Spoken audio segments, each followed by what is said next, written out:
কিতাবুল লা রাইবা ফিহি, ও জগৎবাসী জেনে রাখো এই কোরআন হলো এমন একটি কিতাব, লা রাইবা ফিহি, এই কিতাবের মধ্যে ভুল তো দূরের কথা, ভুলের সন্দেহেরও কোনো অবকাশ নেই। বলেন না সুবহানাল্লাহ।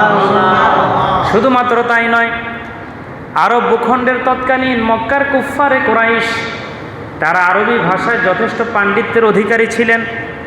তারা যখন দেখলো মুহাম্মদুর রাসূলুল্লাহ এমন এমন কতিপয় আয়াত তেলাওয়াত করে, যেগুলির মধ্যে আরবি সাহিত্যের বালাগাত ফাসাহাতের অত্যন্ত পাণ্ডিত্যপূর্ণ মাধুর্যতাপূর্ণ আরবি তিনি বলে থাকেন, এই জন্য যেহেতু তারা আরব সাহিত্যের চরম উৎকর্ষতার যোগে আল্লাহ এই কোরআনকে নাজিল করেছেন, তারা মনে করেছিল এই কিতাবটা হয়তোবা মুহাম্মদ নিজে নিজে রচনা করে, নিজের থেকে নিজে বলে, তো সুতরাং এরকমের কিতাব তো আমরাও রচনা করতে পারি। বলেন না নাউজুবিল্লাহ।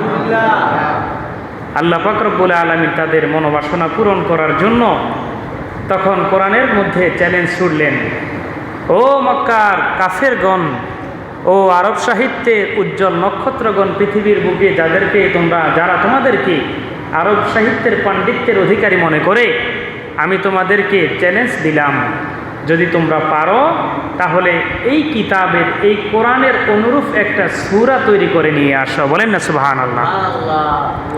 শুধুমাত্র তাই নয়,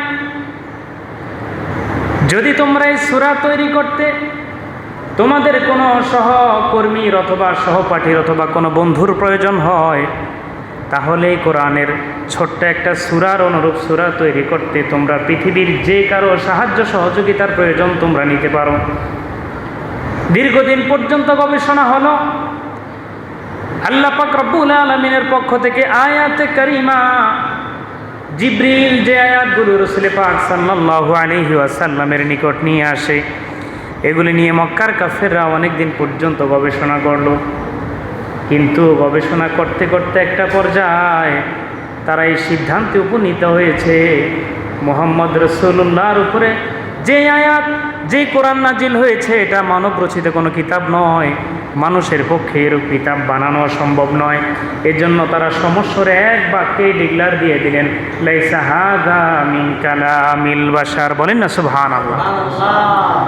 সেই পণ্ডিতরাও ধার্থহীনভাবে এই কথার স্বীকৃতি দিয়েছে, লাইসা হাযা মিন কালামিল বাশার, এটা বাশার তথা মানব রচিত, মানুষের দ্বারা তৈরিকৃত কোনো কথা হতে পারে না। যেহেতু দেখেন আপনি, আল্লাহ পাক রব্বুল আলামিন কোরআন কেমনভাবে নাজিল করেছেন, কোরআন যখন কোনো ঐতিহাসিক গবেষণা করে, তখন ঐতিহাসিক যাবতীয় তথ্য কোরআনের মধ্যে সে পায়।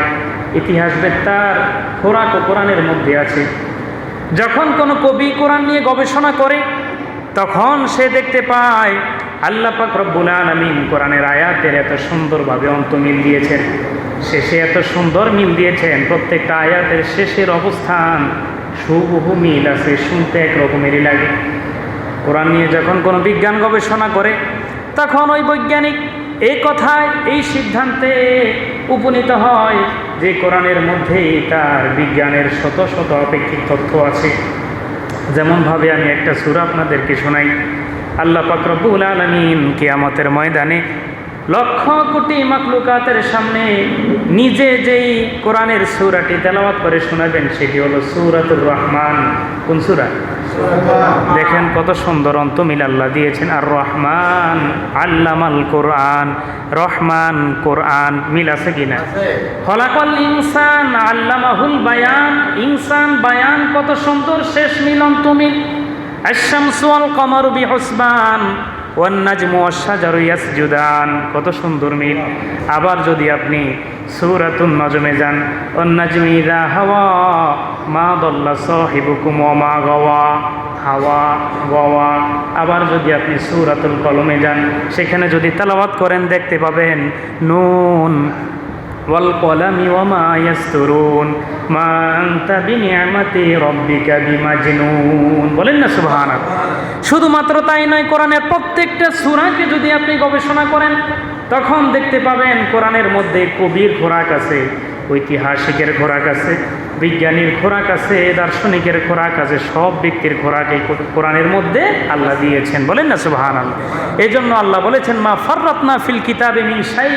ও জগতের মানুষ জেনে রাখো, এই কিতাবের মধ্যে পৃথিবীর কোনো বিষয়কে বর্ণনা করতে আমি রেখে দেইনি, ছেড়ে দেইনি, সব কিছুর মূল মন্ত্র এই কোরআনের মধ্যে আমি রেখে দিয়েছি। বলেন না সুবহানাল্লাহ।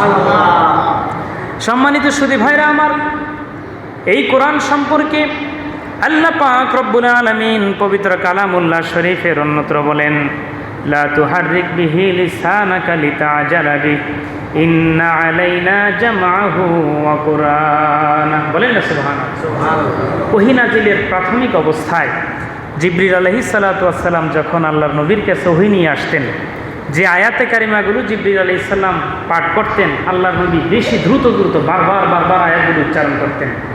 আল্লাহর নবী আশঙ্কা করতেন যদি আয়াতগুলো ভুলে যাই। আল্লাহ পাক রব্বুল আলামিন সাথে সাথে কোরআনের আয়াত নাজিল করলেন, হে নবী লা তুহাররিক বিহি লিসানাকা লিতাআজালা বিহি। জিবরিলের সাথে এই কোরআনকে আত্মস্থ করার জন্য আপনি বারবার দ্রুতভাবে আপনার জিহ্বাকে নাড়ানোর প্রয়োজন নাই, অতি সত্বর মুখস্থ করে নেবেন। এই জন্য আপনি এত কষ্টের প্রয়োজন নাই, বরং জেনে রাখেন ইন্না আলাইনা জামআহু ওয়া কুরআনা। এই কোরআন পাঠ এবং এই কোরআনের সংকলন জমা করার দায়িত্ব একমাত্র আমি আল্লাহর। বলেন না সুবহানাল্লাহ। এই জন্য পৃথিবীর মধ্যে কিয়ামত পর্যন্ত যদি কোরআনের সকল কপিগুলি নষ্ট করা হয়, জমিনের মধ্যে যদি কোরআনের বিদ্যা না রাখার জন্য কোনো ব্যক্তি চেষ্টা করে, কোশিশ করে, এটা কোশ্চিনকালেও সম্ভব নয়। বরং আল্লাহ পাক রব্বুল আলামিন বলেছেন বাল হুয়া কুরআনুম মাজিদুম ফি লাউহিম মাহফুজ। কোরআন হলো এমন একটা কিতাব, লাউহে মাহফুজে সংরক্ষিত আছে। তাম পৃথিবীর মধ্যে লক্ষ কোটি মানুষের বক্ষের মধ্যে আল্লাহ কোরআনকে সেট করে দিয়েছেন। পৃথিবীর মধ্যে এমন কোনো কিতাব নাই যে কিতাবকে এত পরিমাণ মানুষ অন্তরের মধ্যে ধারণ করে, কলবের মধ্যে ধারণ করে, হৃদয়ে ধারণ করে। বরং তাম পৃথিবীর সকল কোরআনের কপিগুলি যদি নষ্ট হয়ে যায়, যেই পরিমাণ মানবের দেহের মধ্যে, মানবের আত্মার মধ্যে আল্লাহ কোরআনকে সেট করে দিয়েছেন, এই পরিমাণ মানুষ কোশ্চিনকালেও কোরআনকে মুছে দিতে দিবে না। সম্মানিত সুধী ভাইরা আমার, সেই কোরআন কোন জাতির উপরে নাজিল হয়েছে, কোন উম্মতের উপরে নাজিল হয়েছে? সেই উম্মত হলো উম্মতে মুহাম্মাদি সাল্লাল্লাহু আলাইহি ওয়াসাল্লাম। এই কোরআনের মহত্ব কতটুকু! তামাম নবীদের কাছে জিবরাইল যতবার না আসছেন, রসুলে পাকের কাছে শুধুমাত্র কোরআন নিয়ে জিবরাইল আলাইহিস সালাম তার চাইতে কয়েক গুণ বেশি আসছেন। 23 বছরের এই সুদীর্ঘ সময়ের মধ্যে আল্লাহর নবীর কাছে জিবরাইল আলাইহিস সালাতু ওয়াস সালাম কোরআনের আয়াত নিয়ে এসেছেন 24,000 বার। বলেন না সুবহানাল্লাহ। কত হাজার বার? 24,000 বার।